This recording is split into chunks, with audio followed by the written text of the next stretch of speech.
To get the tesseract, Tony secretly infiltrated Stark Tower. The Battle of New York had just ended, and Loki had already been captured by the original Avengers. As everyone prepared to leave in the elevator, Tony made his way to the other side of the building. With Friday's help, he identified the undercover Hydra agents who were taking the Mind Scepter away. Cap immediately sprang into action. It looked like another elevator fight was about to go down, but then he simply leaned in and said, "Hail Hydra." Just like that, Captain America walked away with the scepter. But before he could make his escape, he ran straight into his past self. I have eyes on Loki, 14th floor. I'm not Loki. The two Captain Americas immediately went at it. After throwing their shields, they closed the distance and started trading blows, neither willing to back down. In the middle of the fight, the case holding the scepter was kicked aside. Cap seized the opportunity and sent his younger self crashing down to the floor below. But just as he tried to follow up with another attack, his past self caught him in a chokehold. With no other choice, Cap blurted out, "Bucky is alive." The words stunned his younger self just long enough for Cap to knock him down with one punch, then use the Mind Scepter to put him out cold.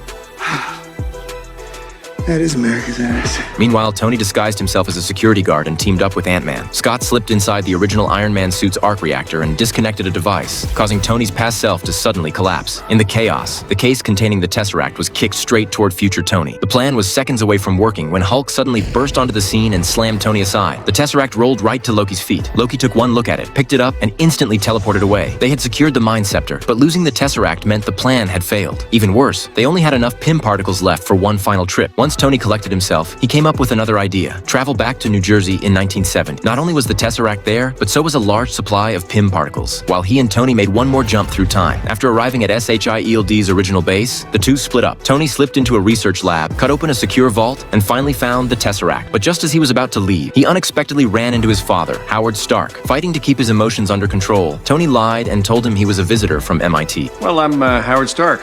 Hi. Shake that, don't pull it. Yeah. At the same time, Rhodey and Nebula arrived on Morag. Star-Lord was dancing around with his headphones on. So he's an idiot.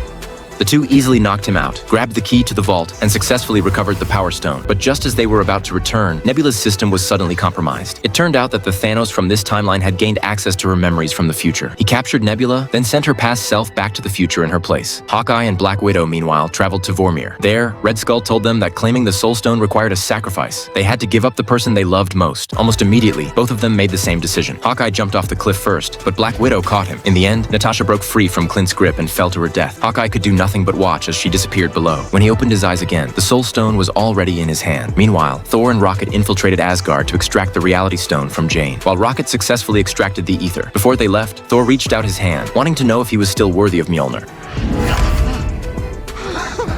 With that, all 6 Infinity Stones had finally been collected. The team traveled back through the quantum realm and returned to the future. Now only one step remained: building an Infinity Gauntlet capable of holding all 6 stones.